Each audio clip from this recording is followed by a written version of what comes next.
What do we want? Justice. When do we want it? Now. When do we want it? Now. When do we want it? Now. When do we want it? Now. Fist bump the person next to you, tell them you love them. Never give up and never give in. For change will come. Keep it down there. Troubles and trials won't last always. With God on our side, nothing but pride. My sister, hold on, please go. A better day is coming and it won't be so long. Yes, change will come. Change will come. Change will come. Starting with you. Your change will come. Your change will come. Starting with you. Your change will come. Your change will come. Never give up and never give in. But change will come. Keep it down there. Troubles and trials won't last always. With God on our side, nothing but pride. My sister, hold on, please strong. A better day is coming and it won't be so long. Yes, change will come. Change will come. Change will come. Your change will come. Your change is gonna come. Your change will come. Your change is gonna come. Your change will come. Your change is gonna come. Change will come. Change will come. Change will come.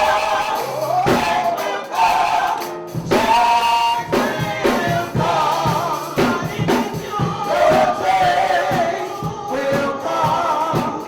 Your change will come. National Action Network Change Ensemble. Give them a big hand. Give them a big hand. Certainly we're happy to be with you another Saturday morning for the Saturday Action Rally, and for you that are here live at the House of Justice, 106 West 145th Street in the Village of Harlem. And for you that are listening live on 1190 WLIB AM in New York and watching live stream on nationalactionnetwork.net, we're happy to be with you for the last Saturday of 2020. Give yourselves a big hand. Certainly, let us give a hand to our presider, Attorney Michael Hardy, and our inspirational message from my pastor, Pastor Bethany Baptist Church, the Reverend Dr. Lacey. Give a hand, Reverend Adolphus Lacey. And of course, we, being the last Saturday of the year, 2020 was a year like none other.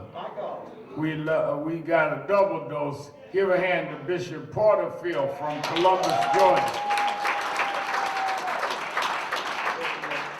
We're glad that he came last week. We wanted to give a few words, and we wanted to hear from him, and we enjoyed him as well. And we're blessed to have our Northeast Regional Director, the conceiver and director of our Big Man Tech Center in Newark, but also runs everything around the region, including our tech lab here, Reverend Steffi Bartlett of New Hope Baptist Church.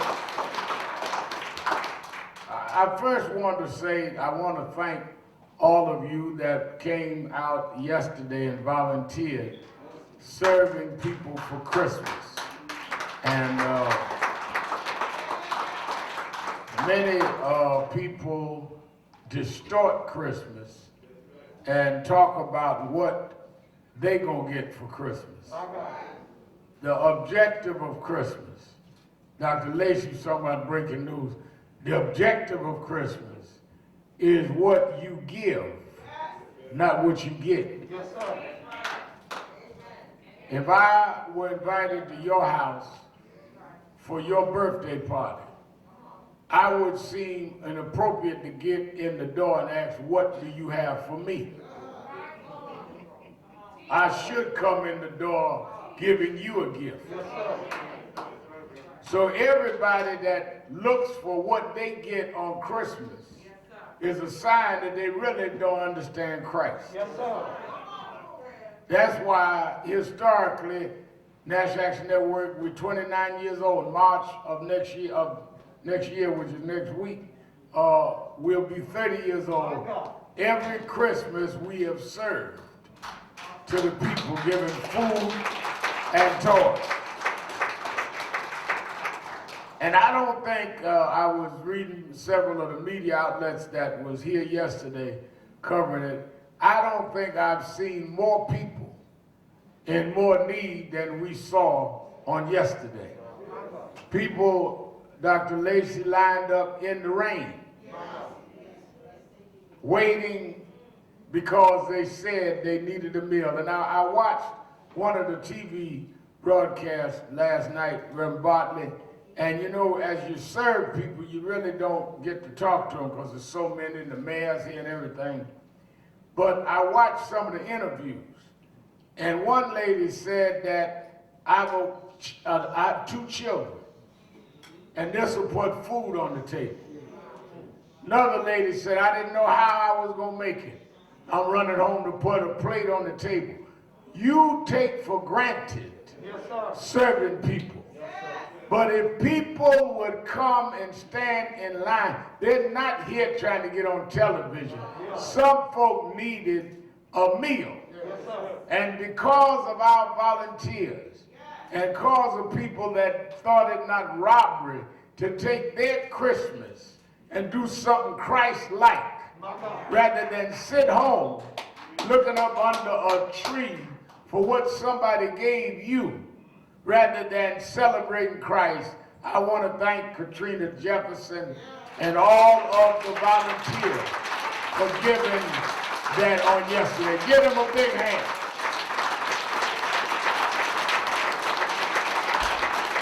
Give them a big hand.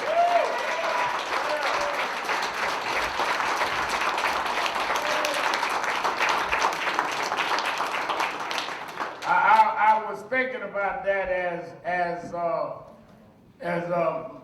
my pastor Lacey was talking about when the wise men came. They came bringing gifts. Wise men didn't come and ask Joseph what y'all got for me. And they didn't come asking for offering either. All right, preacher. All right, preacher. We have too many that look for profit more than they look to be prophetic. When they saw the star in East Bishop and came to give the breaking news, they didn't come and try to figure out, now how do you seed into my breaking news? If you go give God's breaking news, you let God compensate you. So I thought we had some great end of the year messages because we've been through a year unlike any other in our lifetime. You know, they tell me that 1918, when they had the virus, was bad, but I wasn't here then. I can ask Hardy about back in them days. But in my lifetime, I have not seen nothing. And we've had to function in the pandemic. One of the things that is I'm grateful for in the last Saturday of the year is that even under these circumstances, we never stop serving. I remember some Saturdays we could have no people here at all, but we still did the broadcast. Nobody here but me and Richardson on the organ and on the keyboards, I guess y'all call it. I was growing up in Church of God in Christ, we called it the organ. They had the Hammond organ. That's what the keyboards. All right, well, Just me and Richardson on the keyboards and Dominique and them doing the sound and Attorney Hardy here introducing me, and then he'd go to sleep.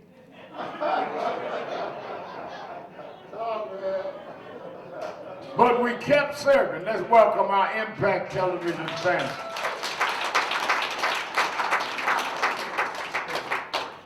Then we could get a little audience back and we still social distance. It's been a rough year. Yes, sir. Even in the pandemic, a man was saying to me yesterday, I showed the mayor the picture National Geographic did of the early morning of our march in Washington. And it's one of the photos of the year. And people don't realize, they were saying, the Parks folks were saying that we had 208,000 people at the march. And they said that, that was almost like the 250,000 they had in '63. I said, no, it was better than that, because you got to remember, we had 208,000 people in a pandemic. If there had been a pandemic, you might have had 1 million. You had 700,000 folks scared to come. I had folk telling me, I'm with you, but I can't take the chance. We were able to mobilize that in the middle of a pandemic. Flew in all the families of the victims in the middle of a pandemic. Went to Waukegan, Illinois, went to Tennessee. We went all over this country and fought against police brutality in the middle of a pandemic to show that even though we didn't understand what we was going through, we knew a God that would bring us through.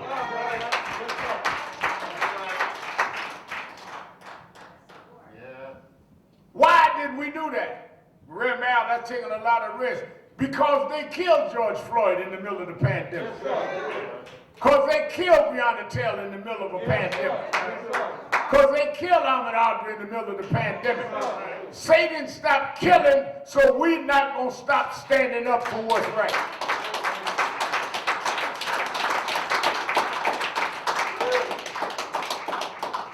I'll never forget when Attorney Ben Crump called me and put George Floyd's brother on the phone.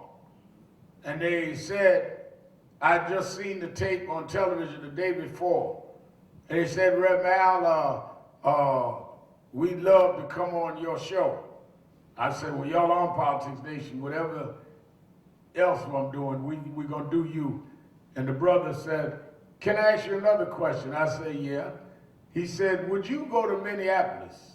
He said, because all of George's family, a lot of people didn't know this, Pastor Lacey.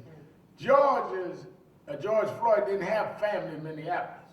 He was from North Carolina and grew up in Houston. That's where he was living. He went to Minneapolis to start a new leaf in life. Some of y'all understand what that is. Some of y'all up here now starting a new leaf in life. Some of y'all running from the old leaf in life.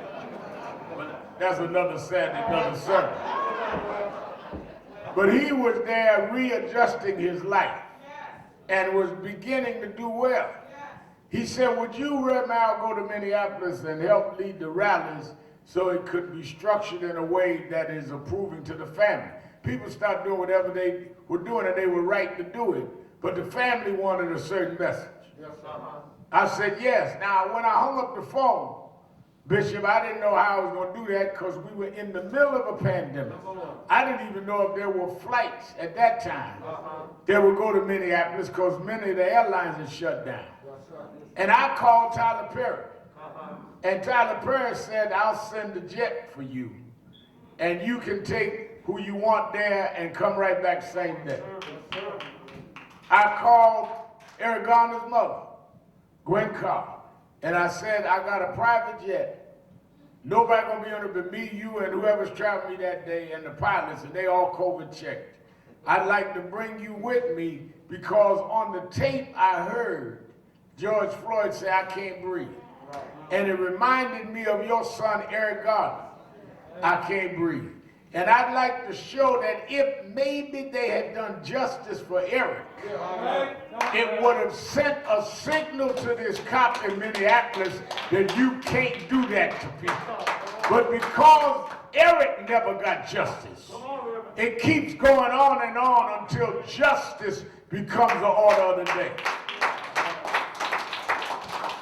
And we went out there to Teterboro Airport and flew to Minneapolis and did the first rally. But when I was leaving there, coming back, they called and asked me would I come back and do the eulogy. And not only did we come back and do the eulogy, Robert Smith, black billionaire, called me and said, what do y'all need for the funeral? I said, well, I need another private plane to bring the family in for the funeral. He said, I'll send a big one. And he flew the whole family from Houston, Texas. That one of them big planes. And then Tyler sent the other plane to bring me and Gwen back from the funeral. We flying around like we was whoever got private planes. I got so used to private planes, now I don't know what Delta looked like. Nobody telling you to check nothing, you don't go through no melters, you just walk out on the thing and they drop the chute and walk up the thing and take off when you get ready. Pilot say, Reverend, you ready? No, give me a few more minutes.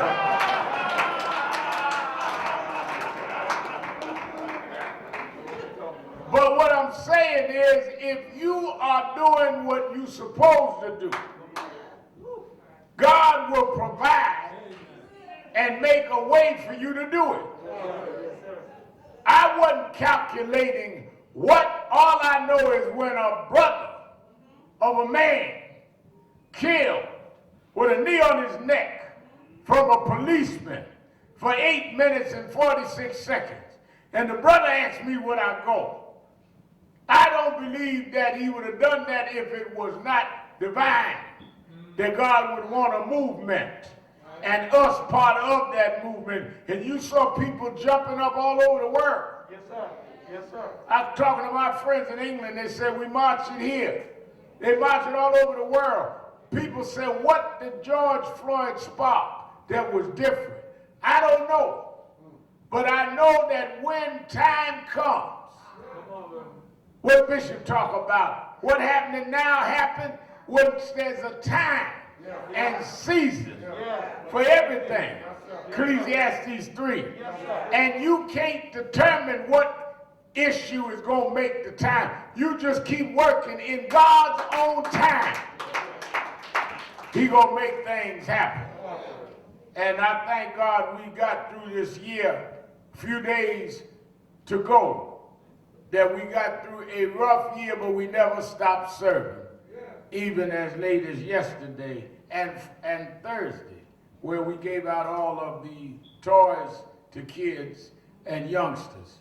Now, I also want to say that we are, one of the things that I thought about, and I was talking to Dominique and Ashley and Attorney Hardy about after the feeding, is how many of the soldiers that I missed on Christmas.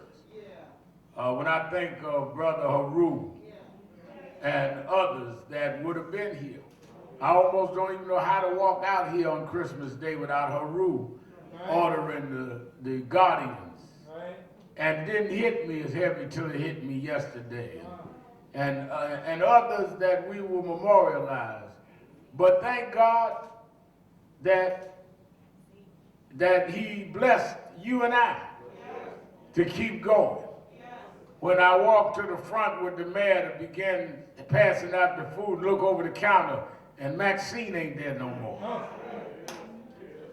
But the sad news is they're gone. Brother Monk would have been sitting about the third seat. Brother Monk not here this morning. But when I think about how sad we are, they're gone. It makes me strong to know we can't let them down. That their lives and their sacrifice was for a purpose that means something in the long run. So I'm going to keep serving, because Haru would expect me to serve. I'm going to keep marching, because Maxine would expect me to march. I'm going to keep going, because Monk would expect me to keep going. And I owe it to soldiers that were on the battlefield to fight on anyhow.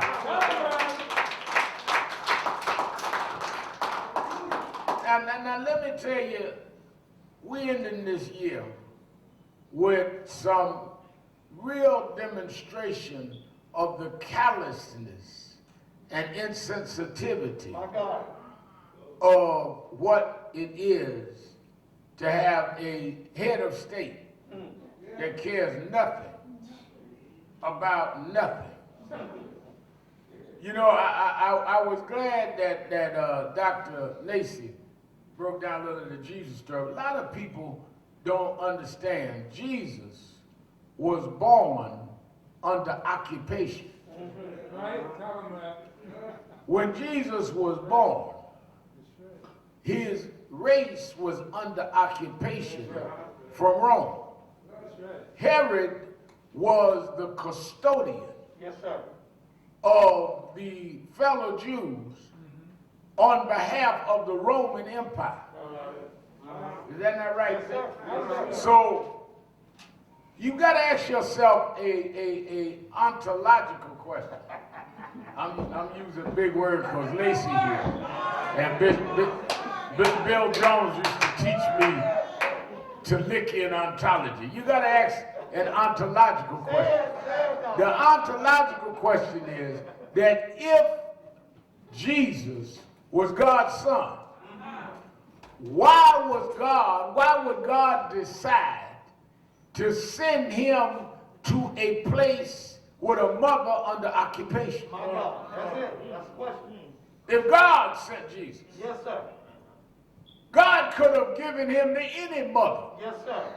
He could have given him, y'all watch the Netflix show, the Crown. He could have given him to the queen Yes, sir. Yes, sir. or to the princess. So what message was God sending when God said, I'm going to send my son to those under occupation and oppression? It must have been Bartley that God was saying, I send my best to raise people up from oppression.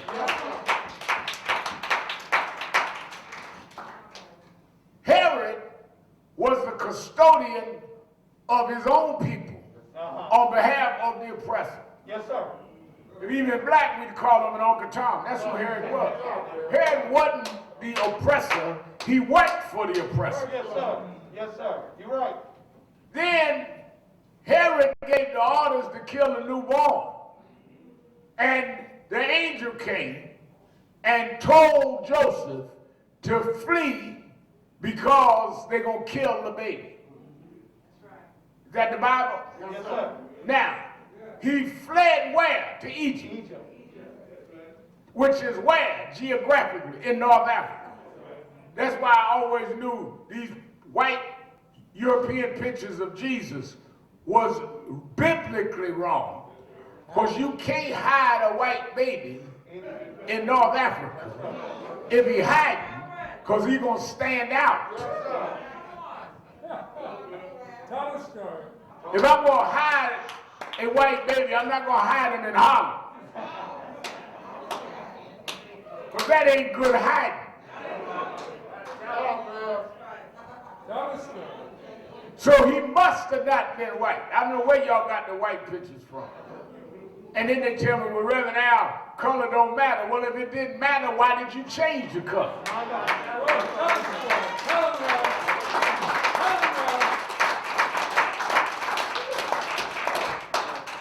So they fled Bartley to Egypt. Now, why did they go to Egypt? To find refuge in Egypt. Which means that Jesus and Joseph and Mary were refugees. All right, sir. That's right. So how am I going with Trump Come on, sir. against the refugees Yes, sir. when I worship a refugee? Yes, sir.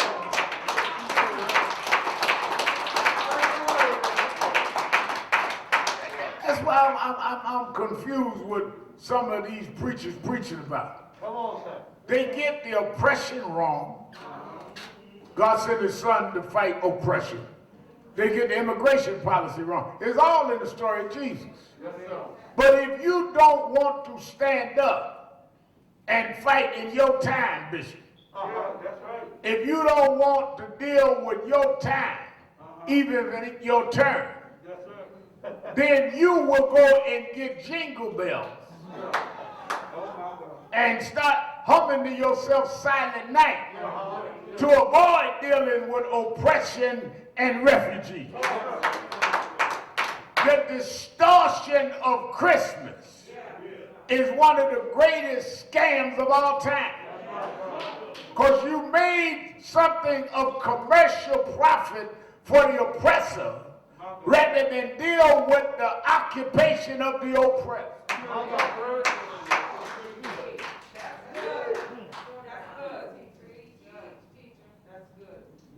In the Christmas season, President Trump pardons all of his friends, those that wouldn't tell on him, those that may have misled authorities, those that admitted and pled guilty to lying to the feds, gave them a pardon. Well, that's bad, but let me watch this.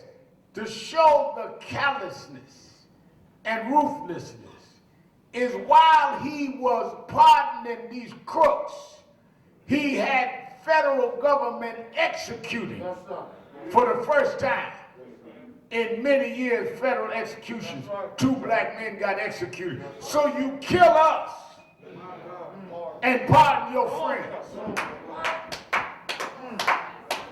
And you got evangelicals that claim to know God in the pardon of their sins, that run around talking about they know Jesus. What Jesus do you know?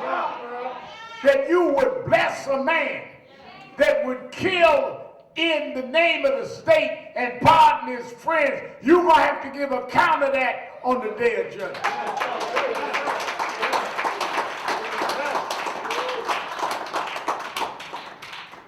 They had stopped federal execution.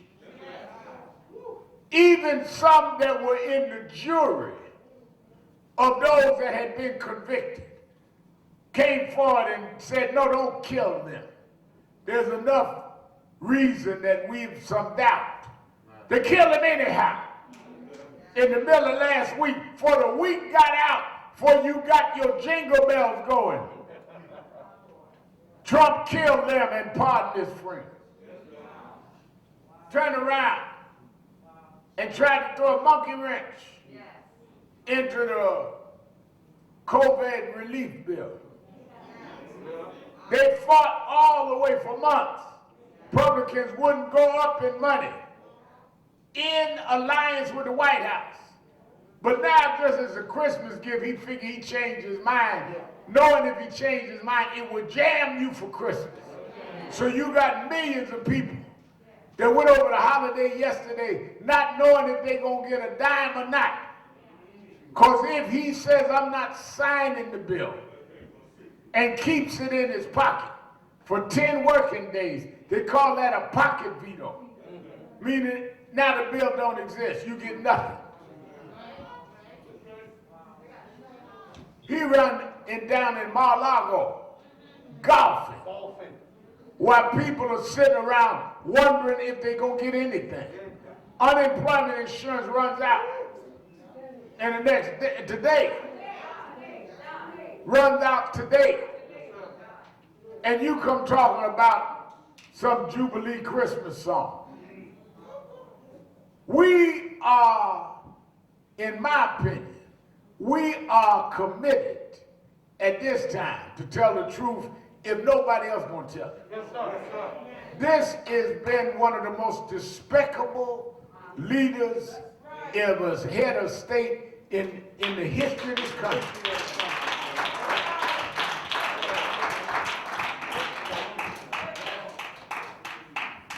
And that's why we've been keeping Biden's feet to the fire, to hold him accountable. Why the 7 national civil rights groups meet with Biden? They usually don't meet with the incoming president until after the inauguration. Because we in another time now. We couldn't wait for the inauguration. I don't want to wait until they done hired everybody. Yes, sir. We said, no, we need to meet now. And we had told Biden during the campaign, he had the same 7 of us at a virtual meeting. If you win, we want to meet right after you win. And he kept his word, him and Vice President-elect Harris. Then the issues, you can always tell folk, that's why if you just read the Bible, you're always going to have the crowds of doubters. You always have the Pharisees.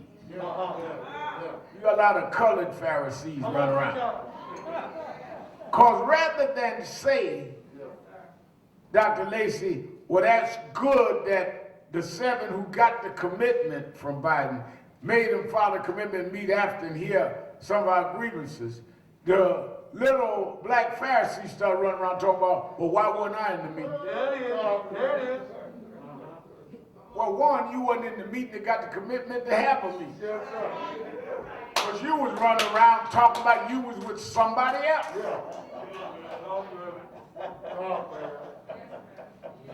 That's right, sir. People, you know, you can always tell envy and jealous people. Because they always going to find something wrong. Because their real problem is themselves. Yes, sir. Yes, sir. Yes, sir. Tell them now. Tell them now. Some of y'all young ladies I had boyfriends, you quit the boy, and the boy jealous of your new boyfriend, so no matter what he do, he ain't no good. Your new boyfriend got a big job, ain't that big, they don't mean that much. Because he's dealing with his own insecurities.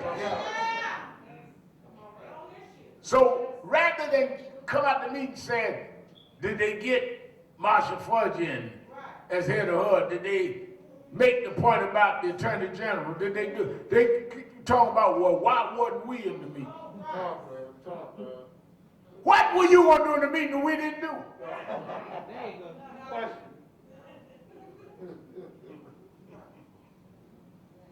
No march mean nothing unless it's your march. You can't support nothing but you. And you end up with nobody but you. And that's why a lot of our staff bring me nonsense. I said, I don't even hear it no more. Because I believe in that 37th Psalm. Yes, sir. Fret not thyself, because evildoers, neither be thy envious against the workers of iniquity. Yes, sir. Why not, Reverend Al? Because they will soon. He didn't give the date. He didn't give the timetable. All he said is they'll be soon cut down and wither. You're going to watch them wither. All the folk you see getting in our way, ego tripping, jealousy, I ain't got nothing to say, but I want you to watch them wither. Yes, sir. You ain't got to do nothing. If you stay on what God has you to do. Oh, Trump talked big smack. Tweeted against me 3 or 4 times. I'm a con man. I'm this, I'm that. But I saw him on the news this morning by himself with a golf club in his hand, withering.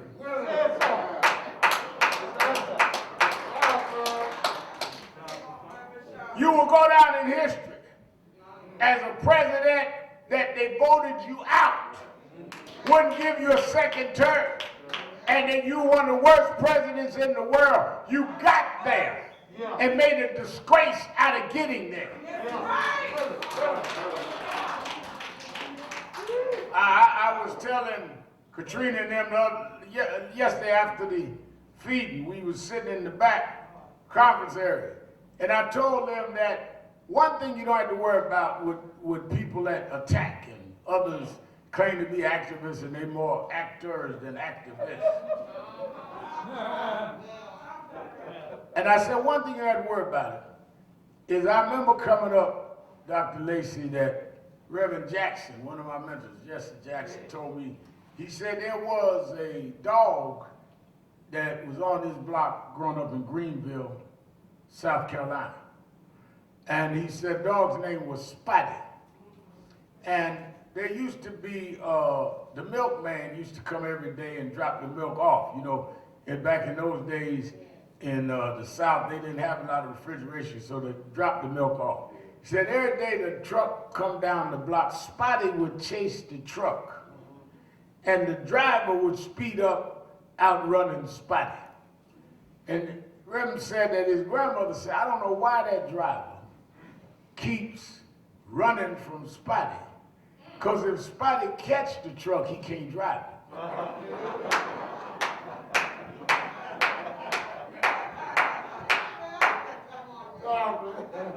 I mean, you can get out the car, let Spotty jump up on the seat. Spotty don't know how to drive the truck. That's why I don't be reacting to all of these people that don't know the difference between being a real sincere preacher or activist or being an entertainer in the pulpit or an actor out in the streets. Is because even if they catch the truck, they can't drive it.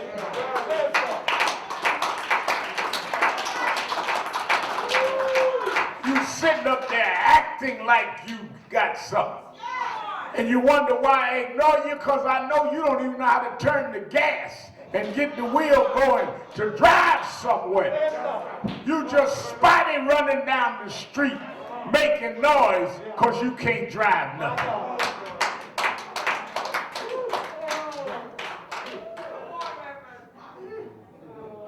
That's why beware. Beware. I appreciated they demonstrated this the first day of Kwanzaa. Yes, sir. And Ujoma, unity. Now, when Umoja, unity. When Dr. Karanga started Kwanzaa celebration, and it was an example, Umoja being the first of the 7 principles of Nguzo Saba. And starting with unity, he demonstrated unity. Let me show you what he did.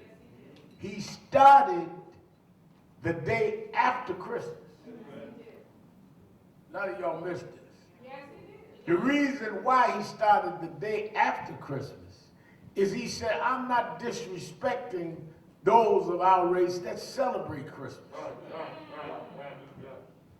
A lot of y'all are so purist. Come on, sir. And so dogmatic that you attack everybody else and then call for unity after you done attack.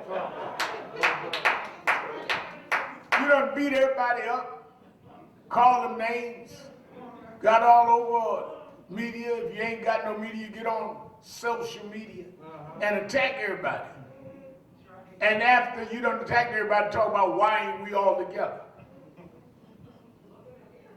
Dr. Karanga purposely started on the 26th because he said, even though I may not celebrate Christmas, and maybe I don't believe in Christianity, I respect my people that do. Yes, sir. And I can't call for unity on the 26th if I insult them on the 25th.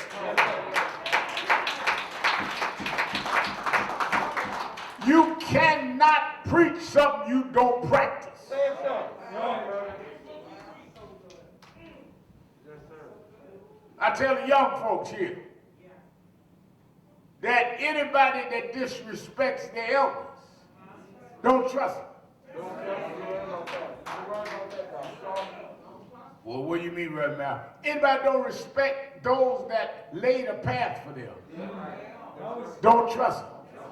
Because you can't ever do more for them than the ones that set them up in the first place. So they'll never be loyal to you if they ain't loyal to the people that made their way possible.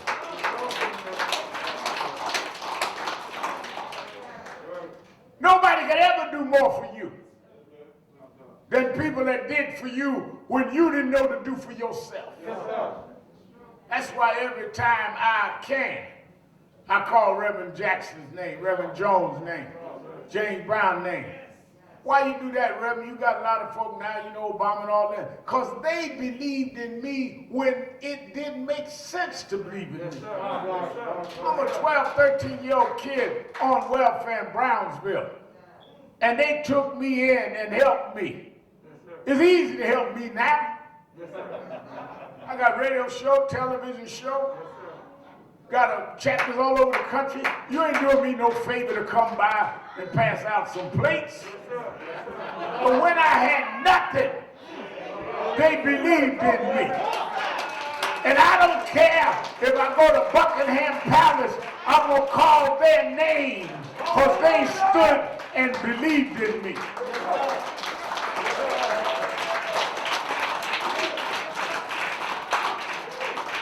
Anybody that disrespects those that invested in them when there was no return coming, don't trust them. Because you'll never do more for them than was done for them by others. And they turn their back on them. The good news is the folk that the elders that you don't respect, don't need your respect to make it. Otherwise, they wouldn't be elders. The fact is they got by without you giving them credit. That's why they're elders now. That's why they made it through anyhow. Because they sure they make it through on you giving them credit because you didn't give them credit. But God brought them through anyhow. That's why the Bible said, honor thy mother and father. Watch this. Not that their days be long. They don't need your honor to get long. That your days.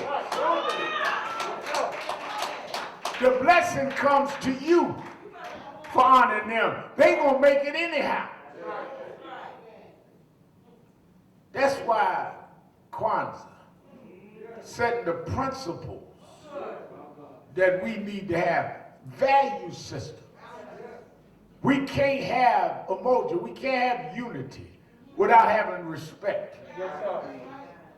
If you don't respect each other, even if you disagree, even if your tactics are different than mine, even if you are of a different religion, or different gender, or different sexual orientation, or different generation, if we can't respect each other, we can't unite. That's right. That's right. That's right. But if we could say, I worship God differently than you, I look at things differently than you, but we're in the same struggle, then we can talk about emotion. But as long as you got so much insecurity and venom and poison in your heart that you running around attacking everybody and jumping up on your social media, cussing out everybody, then you're going to light up a candle, talk about emoji.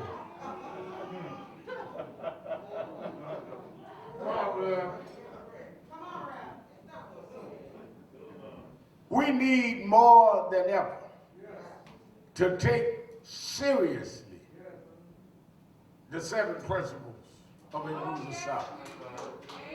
We are in a situation where over 3,000 people are dying a day. Disproportionate number of them black. Our people don't need no more beating down. They need some lifting up. That's why I like how my pastor laid it out about even the vaccine. All we need is the facts. You decide what you want. I ain't telling nobody to take it or not take it because I don't know. But I know that I'm going to fight to make sure it's available for our community, for those that won't take it. Yes, sir. You run around here calling folks names that don't take it, they dumb. Or those that do take it, y'all gonna die. You don't know either one. Right, sir. Right, sir. You better keep your mask on and you're behind 6 feet away until we figure this out.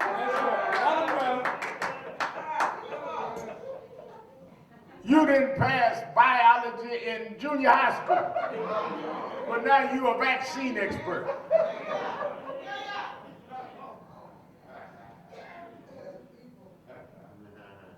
When they experimented with the frog in junior high school, the frog died on you.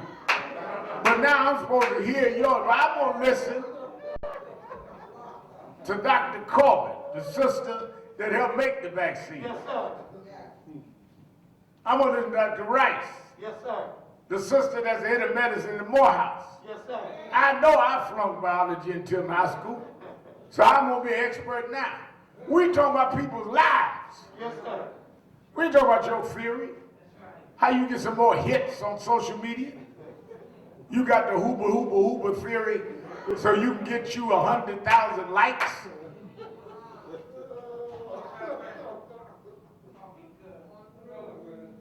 That's right, Rev. That's right. That's right. So that is why we at this season, in this seriousness, dealing with the callousness of the president, dealing with the fact that we are challenged to hold the new incoming president accountable. We got to keep fighting. Yes, sir. Yes, sir.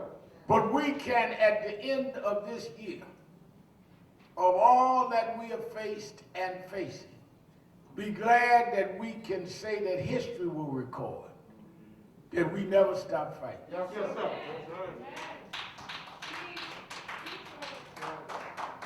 Attorney Hart is reading Blight's book on Frederick Douglass. One day they will write on what happened during the pandemic. And I want history to record that yes, people were locked down. Yes, people was afraid to go outside. Yes, they closed the schools. They closed the restaurants. They stopped airlines from flying. But when they killed the black man in Minneapolis, somehow they found a way to stand up anyhow. Yes, sir. And I want history to record that we were part of those that stood up.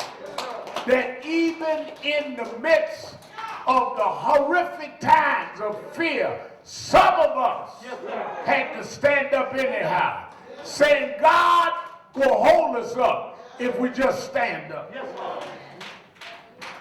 Part of the Christmas story that y'all missed is that, as I said it earlier, and I'm going to let you go. As I said earlier, you'd have thought God would have let his son come to the queen or come to somebody wealthy. Chose somebody under occupation, but I'm going to show you something else. There's a little message in this that we miss a lot of time running through the Christmas message. Come on, man. They said that Joseph and Mary was going into Bethlehem because they had to pay what they owed the estates and occupation. That's right. Right? Yes, sir. Now, watch this now. This God's son, Joseph was told that it wasn't his son, it was God's son. Which means Joseph was like many of us in our community. Joseph had to agree to help raise a child that wasn't his. My God. My God. That's good stuff. You got a bunch of men that nobody talk about them. We talk about the men that left. But we don't talk about the men that agreed to father children that wasn't there. One of the most neglected men in the Bible is Joseph. Yes, sir. Because Joseph talk about faith. To let an angel tell you your wife is pregnant and it ain't yours. And I want you to raise it anyhow. Take it to Egypt and teach him how to be a carpenter. And Joseph fathered a child that he knew wasn't his. Yes, sir. Just like they're black men all over this country that took children that wasn't theirs and raised them anyhow. That's right. That's right. That's right. That's right. All right, I'm going to raise God's child, but I got to go to Bethlehem. And I got to pay what I owe the state. So since it's God's son, did he make accommodations for me? I know we got the suite at the best hotel. No, Joseph, there ain't no room in the inn for you. All right, preacher. Not only do you got to raise him, you got to find a way through hard times. My God. They begged the innkeeper Yes, sir. to just give me a room. My wife is pregnant. She's going through labor right now. Before the water breaks, give me a room. Yes, sir. And they said the best we could do is put them out there in the barn. Yeah. If the innkeeper knew that it was God's son, Bartley, the innkeeper would have gave him his room. If the innkeeper had any idea that it was Jesus coming, he could have had, Mary could have had the baby in his bed. God always sends somebody that you didn't know who it was. But God will make a room for who he sent, even if he got to make it among the goats and the cows. God will make a room anyhow. God don't need your stuff to birth what he needs. That's right, sir. Y'all looking for the folks on the wrong places. Oh, you got all these big preachers out in New Jersey, suburban homes, all 2 or 3 cars in the garage, great parsonages or great estates. But when it was time to go in the hood and teach young gang members how to get technical skills, when it was time to stand up on police brutality, God said, y'all ain't got no room in your mansions. I'll get me somebody like Bartley that's been down and knows the streets and can talk to them. I got room in the barn for them. Yes, sir. When they started killing around New York, killed Michael Griffith and Howard Beach, killed Yusuf Hawkins, all of the preachers with the letters behind their name that the New York Times crowd and the conservatives liked, they didn't want to go to Howard Beach. They didn't want to march in Bensonhurst. God said, that's all right. I got a Negro with conked hair come off welfare. Ain't been to no seminary. Ain't been appointed, but he been anointed. And if I anoint you, every knee shall bow, every tongue confess, not for him, but the God he represents.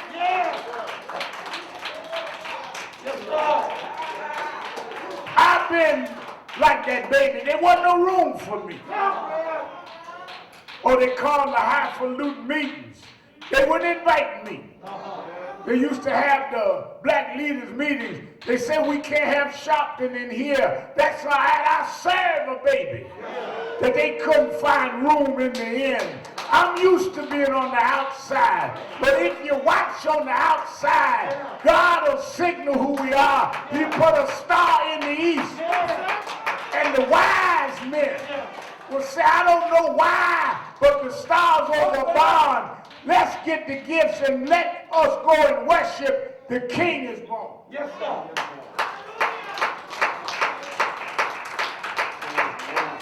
Y'all get caught up in the trinkets rather than the message. Y'all think those with the most material things are the ones that got the blessing. Sometimes it's the one that look like they don't know nothing. Yes, sir. They got the answer. Yes, sir. Sometimes it's the ones that look like they should be overlooked. That God will exalt up. Sometimes it looked like the stone that the builder rejected becomes the cornerstone. Or they look all over the country on what they're going to do with the pulpit, the neo-Gothic pulpit of William Augustus Jones.